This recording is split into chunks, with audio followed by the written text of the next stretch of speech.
Hi, I'm Joe, and this is the Decahedron RPG Podcast. Hey everyone, this is Joe. This is episode number 82. Last week in episode 80, I was joined by James, and we did a review on an old Judges Guild product called the Frontier Forts of Kelnore. That's Judges Guild catalog number 71 for any of you following along at home. Anyway, during that episode, I said, I would come back in a future episode and go through all the tables and everything and generate one of the forts. And so that's what I'm going to do this week. If you didn't happen to hear last week's episode, by all means, go ahead and listen to it. It was episode number 80. But for those that did and maybe just leaked out of the brain a little bit, Frontier Forts of Kelnore was a Judges Guild adventure generator, for lack of any other term. I think that's a good term. And in this product, you have a map of a fortress. It has a tower, it has a little garrison building, and it has some stables, some supply rooms, stuff like that. You go through a sequence of tables and it modifies it a little bit. And at the end, they say what you should end up with is a 2 to 3 hour adventure. If I were doing this on YouTube or something, I'd be able to show you the map. And, when I talk about various parts of the building, you'd be able to see them. I can't do that. But if you were to go out and just do a Google image search for Frontier Forts of Kelnore map, maybe, it will be no problem finding an image of the map. And I'm going to use the same key numbers that are on the map anyway. So you will know what I'm talking about if you have one. But even if you don't have the map, I'm going to try to make it so it doesn't matter. All right, let's get started. So the first thing for the actual process, I was going to say the first thing the book says. Actually, the first thing gives a little history. After that, it says that the judge may have a specific site for this adventure in the context of the campaign or may roll the location on table 1. I have no location in mind, so let's roll on table number 1. And it's a D20 roll and 17. And 17 is desert. No, 17 is desert. That is kind of funny because when I was going through this list before the show, I said, there's only 2 results I hope don't come up. There was that one and there was Oasis because I wasn't thinking big sweeping things. I always imagine, if you need just a 2 or 3 hour adventure, unless you're doing a convention game or something, you're probably going to want to place this where you picture the adventurers, your party is going to be next week. And all of a sudden you've got a desert. That's kind of bizarre. Except, I always talk about where I grew up in Rhode Island, and Rhode Island is a nice, green, lush, swampy place. But, down the road from my friend's house, there was an area of sand dunes. While that's not strictly a desert, I think that's what I'm going to go with for this. So this is in a sand dune area. All right, so already I'm thinking, was it always a sand dune? Maybe this was a lush why would you put up a fort at a sand dune? Well, it could be that there's a valuable road that goes through here and it was protecting the road, at least back when it was built hundreds of years ago. Or maybe this was a lush area and something happened that caused all that lushness to go away and the soil to become barren and a desert to form. I like both of these thoughts. They're percolating in my head. I will use them as we go ahead. The next thing that the book tells us to do is it says, an approximate history of the fort can be generated on the following table, which also gives the corresponding number of rolls on the ruins, alterations, and additions table. We'll talk about those tables in a second. But what this table tells us is what is its current state?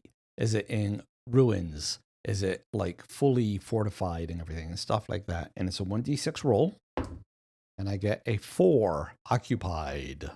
So under the note for occupied, it said, occupied forts are inhabited by a leader character and some subordinates with 1/3 of the chambers empty.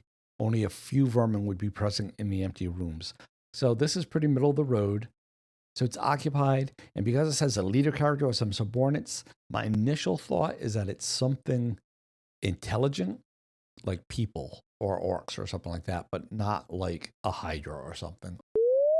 What this tells us is for occupied, we roll once on the ruins table, we roll twice on the alterations table, and twice on the additions table. So these are things that had happened to the fort over the years. The ruins table, which we're about to roll on now, that what bad things happened to it, because again, it's been centuries. We had one roll on the ruins table, and it is a d20. 3. 3 says that the tower floor has collapsed. Roll 1d6 to determine the floor. Now, the tower only has 4 floors, so it's a 5. That means 2 of the floors went out, and it's a 6. All the floors went out. A 4 is floor number 4, which is the uppermost level of the tower. For those of you following along at home with a handy-dandy map, that would be room number 19, I believe. Oh, no, room number 20. Room number 20 has no floor, so 19 won't have a ceiling. It just goes all the way up, and there's no way to get to that upper area. That is interesting. The next table is the alterations table. This is changes that the previous, or maybe even current, owner of the fort has made over the years. We have 2 rolls on the alterations table, and it is a d20. First roll is a 20. The stables have been converted to storerooms.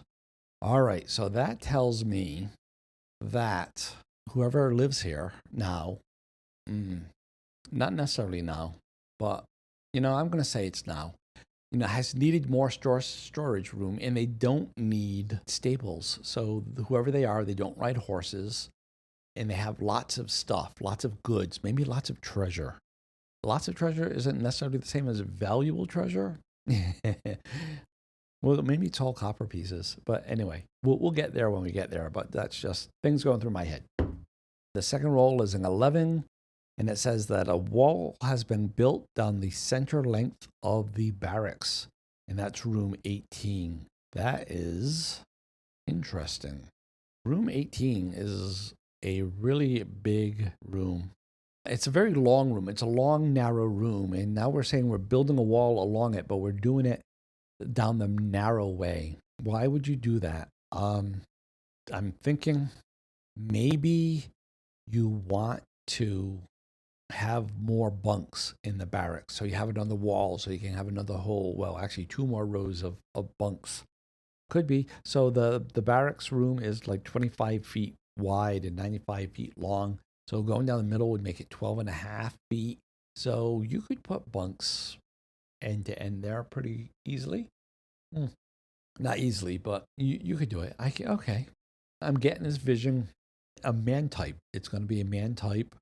Maybe bandits. This could be the bandits' keep. Hey, Daniel, don't sue me. All right. So that is what I am thinking. So let me write these things down. The other thought that I'm thinking is that maybe the stables aren't converted to storerooms for treasure. Maybe they're converted to storerooms for weapons and arms and armor, stuff like that. They have all these people. They need a way to keep them equipped. More and more, I'm liking this idea of this being a bandit's keep.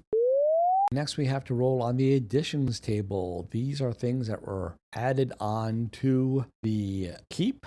I'm now going to call it a keep instead of a fort because I'm leaning heavily towards this being a bandit's keep. Again, we have 2 rolls. This time it's a D12. 10 is a cheval de frise before the gate. I don't know how all of you are on your medieval armaments, but cheval de frise. Cheval is French, means horse. I don't know what frise means. But anyway, these are those, you see them a lot in video games and you see them in movies and stuff.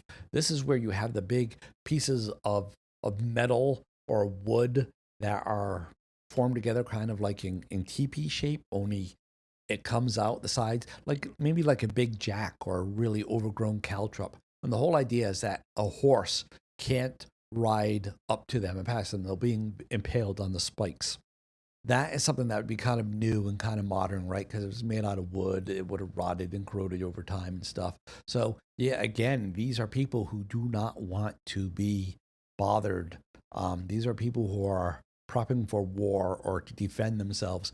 This is not unintelligent life forms occupying the keep at this time. This isn't like some other times when I roll things up and you would say, yeah, this is just going to be slime or whatever. Okay, so that's the first roll. The second roll is a 4. Stone watchtower on nearby prominence. All right, so they have built another watchtower on a nearby prominence. That tells me that it's not even attached to this building. There's another building, I don't know, 50 yards away, maybe 25 yards. But anyway, on a little hilltop, another watchtower. They don't provide a map or anything, but it's a watchtower. There's not going to be a whole lot to it. But it's stone and it's not wood, so it's been there a while. Maybe that was original and not built by the bandits, but their bandits are definitely going to take advantage of it.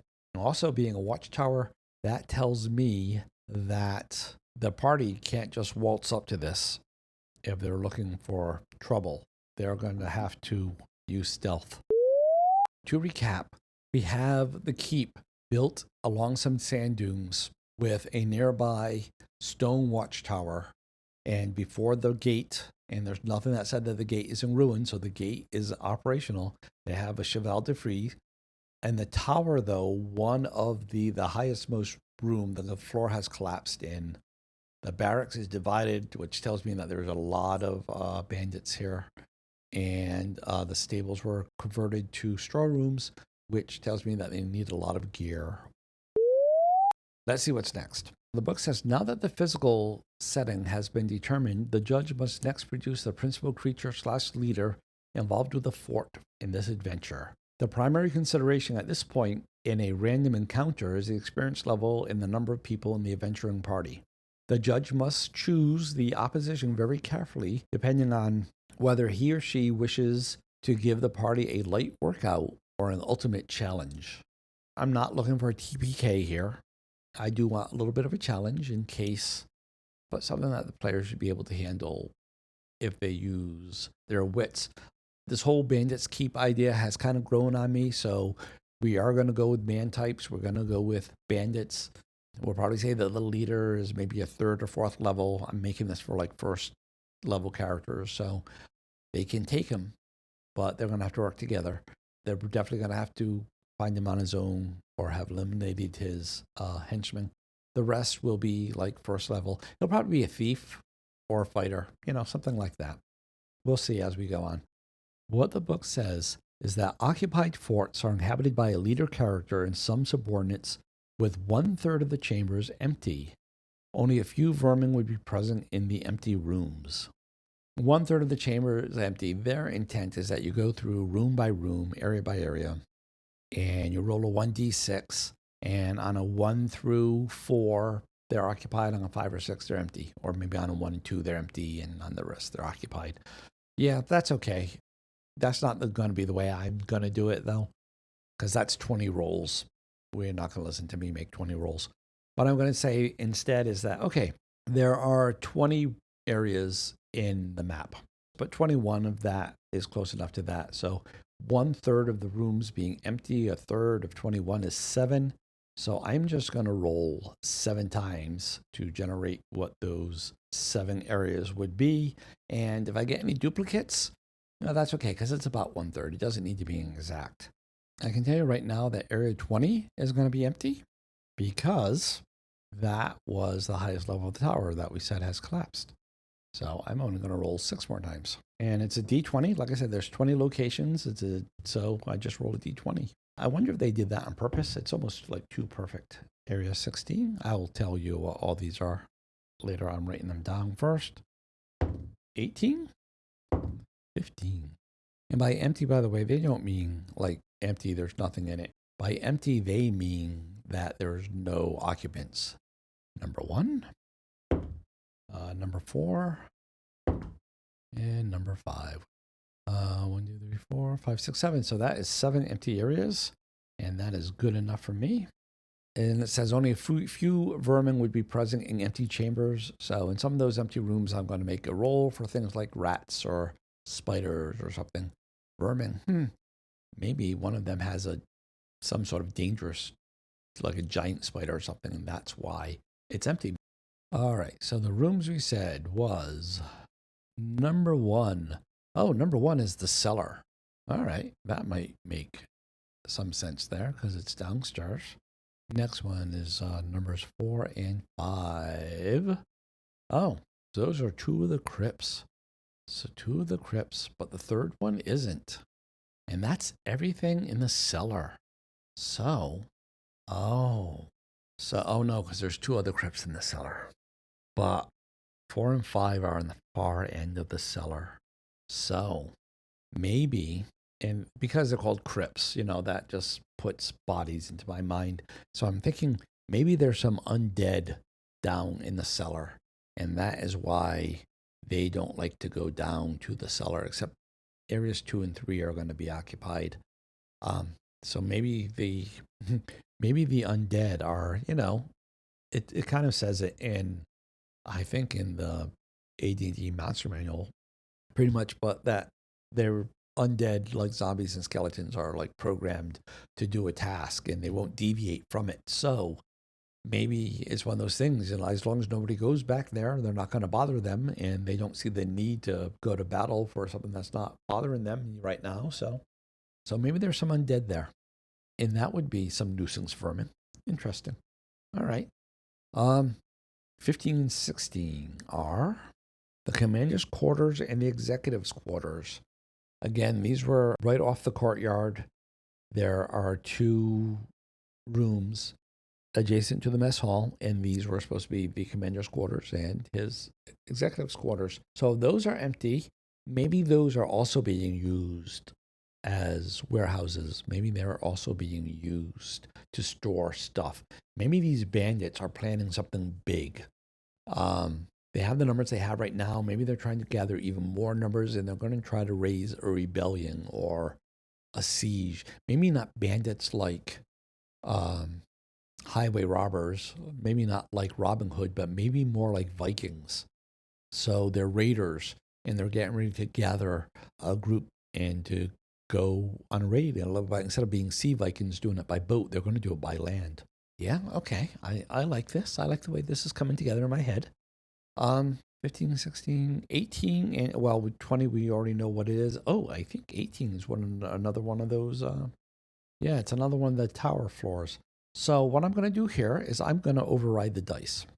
And instead of 20 being empty, I'm going to say that 19 is empty because there's logic there. 17, 18, 19, those are the tower that's in the southwest corner of the map. 17 is on the ground floor, 18 is the floor above that, then 19, then 20. We've already said that 20, that has collapsed. So when that collapsed, that fell down to 19. And so I'm going to say that one's empty because it's full of all the debris and stuff. When you have collapsed debris and everything, that's also another great place for a nuisance creature. So of the 7 empty spots, I have 2 places where I'm going to put nuisance creatures. And I think that matches up with what the book was saying there, where only a few would have vermin. And I haven't decided what I'm going to put in there yet.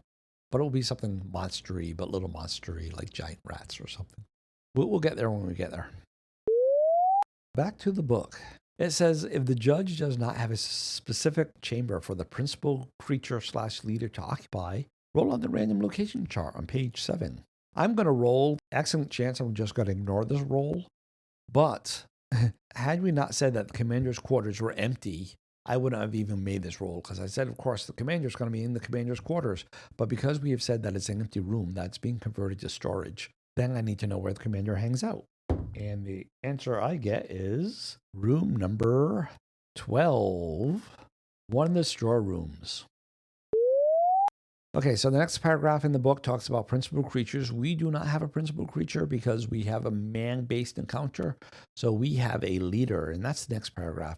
Leaders, especially man types, will have subsidiary followers in the forms of henchmen and hirelings.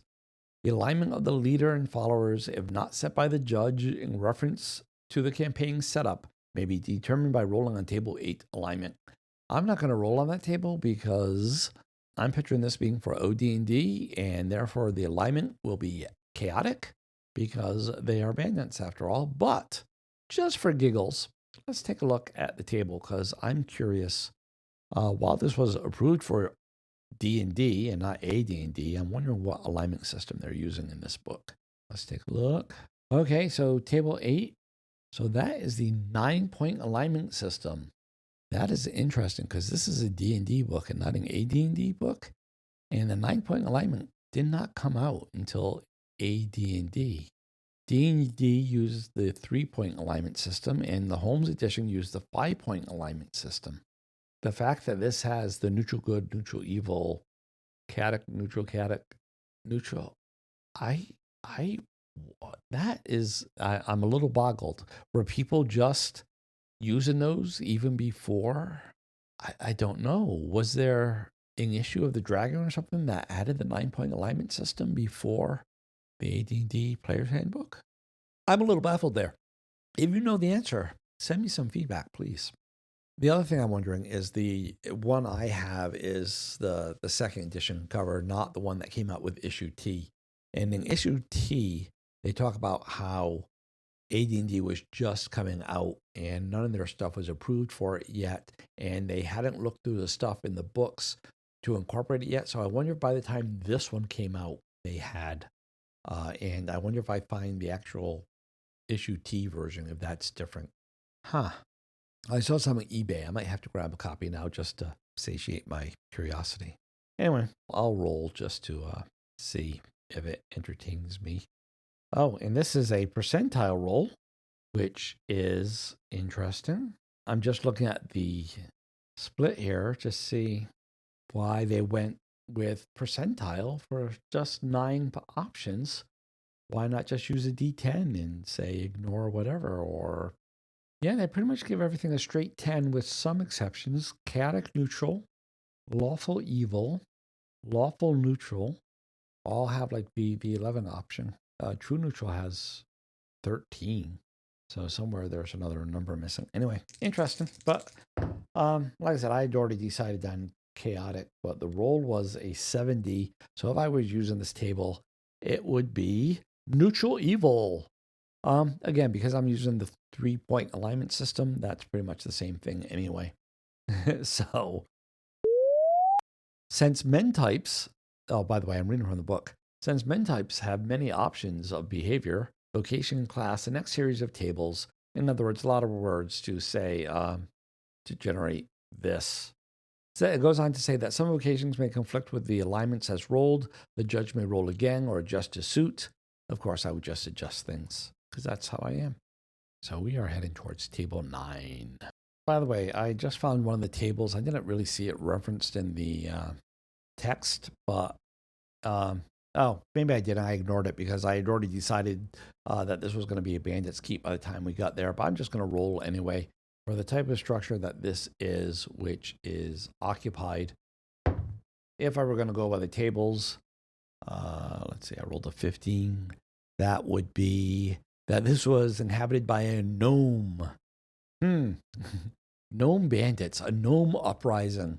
Oh, if I were playing a multi-race D&D, that's actually kind of funny. A gnome uprising. I like it. And that's why they could put that wall down the middle of the barracks, is because they're so small. Their bunks aren't as long as ours. And they could have more people and still have the walkway. Oh, I love that. I love that. All right, I'm doing it. Originally in my head, I was doing this for like my world where, you know, it's humans. There are no non-humans and all that fun stuff. But, you know, gnome bandits leading for a gnome uprising. Not a gnome uprising, gnome Vikinging. Chaotic gnomes. I love it. Yes, we are going with that, my friends. We are going with that. So table 9 is the leader level. Yeah, I'm not going to use this one because, again, I'm doing this for very low level characters. And there's a chance of rolling like a 17th level leader here. But just to show you how it works, if I were using this table, let's see, I rolled a 65. Do you see how long it took me to read that, by the way? That's because that's percentile dice, and percentile dice suck, Jason. So according to this, if we were going by the tables, and I already haven't decided on my gnome bandit's keep. Does that mean that Daniel is a gnome? Hey, Daniel, are you a gnome? Anyway, this would be a 12th level leader, and that leader would have 64 plus 2 henchmen. I don't have 60. I just grabbed one set of die, but I'll roll real quick. So he has 19 henchmen and 28 hirelings. And then there's a table to roll for each of them. We will roll on the leader vocation table because, like I said before, I could see him being a thief or a fighter, but maybe the table will give me something more interesting. It's a d20. 5 is a magic user, a gnome magic user preparing a raid. I like it. I'm going to go with it. Again, because this is for first level characters, I'm only going to say he's a 3rd level magic user, maybe 4th. I'm going to roll a 1d4. If it's a 4, he's a 4th level. Otherwise, he's a 3rd level. So our leader is a 3rd level gnome magic user. If this were AD&D, I would say illusionist. No worries. So it says for henchmen, roll on the attendants, retainers, and warriors table. So that is 3 other tables we have here, but it doesn't tell you how to pick which one of those you're going to roll on. I will roll 1 attendant, 1 retainer, and then I will roll once on the warriors, and that will represent what his other henchmen are. Attendant, these are d20 rolls, by the way. 6 is a messenger. Okay, so it's his messenger. That makes sense, his right-hand man. His retainer is an 8 I rolled, which is a sage. All right, so he has a sage in his party. And then his warriors are 12. So medium cavalry lancer. That's really all I have to say about that. I bet Daniel, with his great chainmail backdrop, could tell me exactly why a medium cavalry lancer was a yay awesome or not so awesome thing.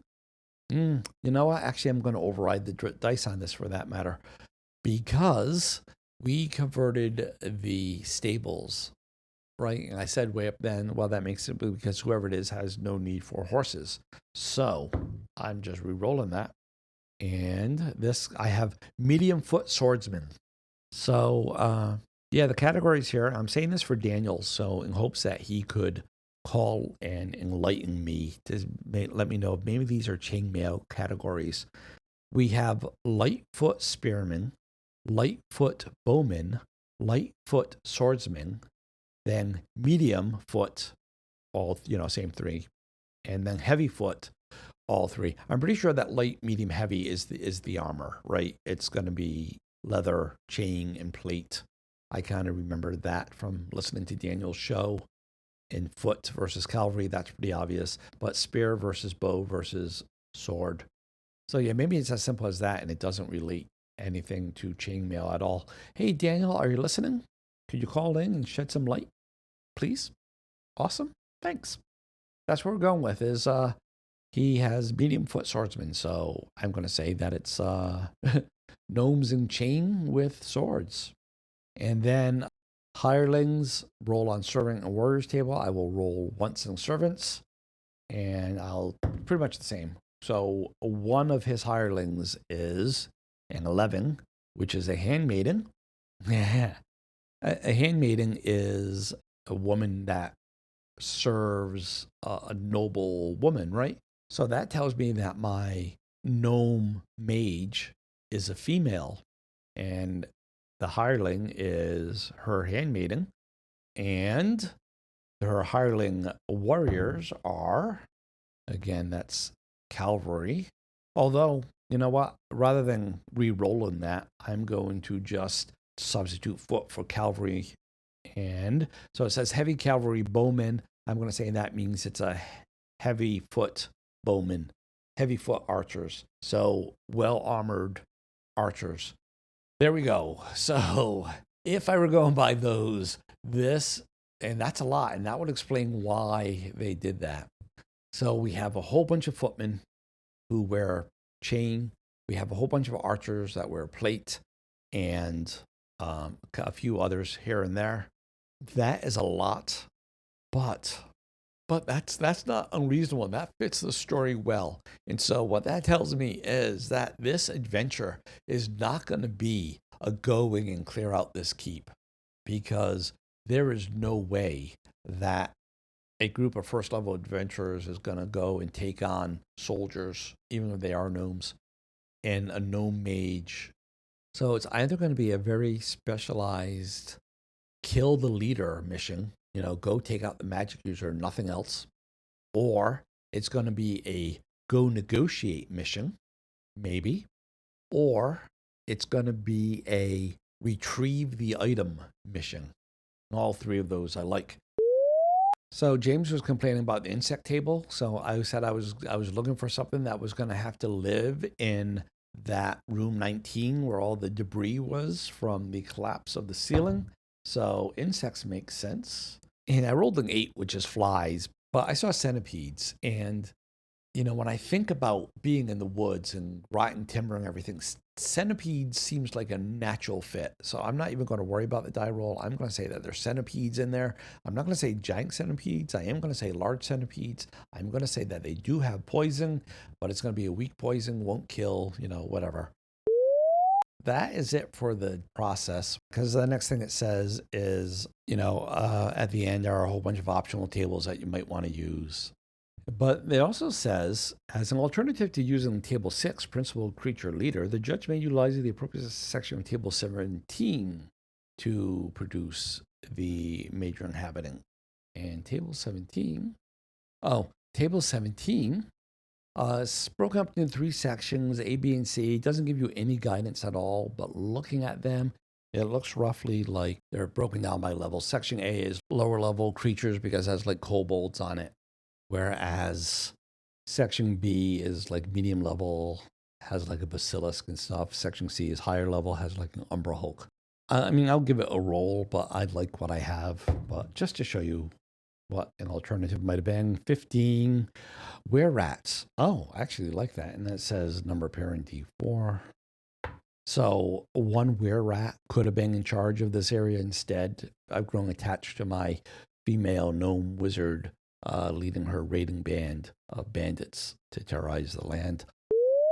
So that is roughly it, other than there is one section here called fines. This is another one that James complained about, where he said, you find a plow, what you're going to do with that? But I'm going to use it maybe in the other way, because I said maybe one of the things to do here would be to go in to have to find something. So maybe there's something useful on this table. So it starts with a D20 roll, and I rolled a 3, which is skeletons. And then on the skeletons table, you roll a D6, and I got a 6, and that says colossal. So the problem with colossal is, how do you go get colossal skeleton? So that's all the pieces. I'm going to stop this episode right here because it's going long, and I'm going to put all these pieces together and come up with an adventure, and that is what we will talk about next week's episode. So that will be the third and last of the Kelnore episodes. Anyway, thanks for listening. If you like this episode, let us know. If you don't like this episode, if maybe it went on too long or it's too visual so it doesn't work for an audio podcast, let us know. As always, it's feedback@decahedron.com, spelled decahedron with a K, or you can go to sayhi.chat/decahedron, or you can call the feedback number. The number's in the show notes, in the outro. All this information and more is at www.decahedron.com. And of course, there's always the Play forums, www.decahedron.com/boards. Again, thanks for listening. And until next time, happy gaming, happy life. Bye.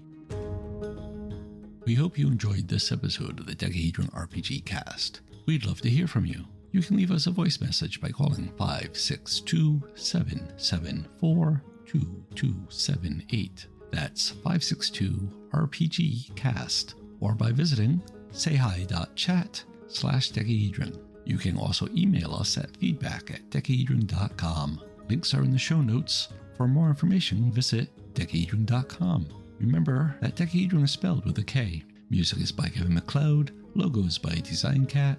Thanks again for listening, and until next time, keep those dice rolling.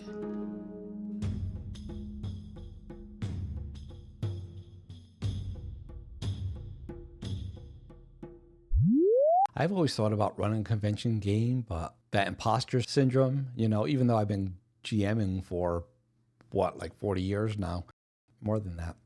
I'm like, yeah, but I couldn't GM a con game.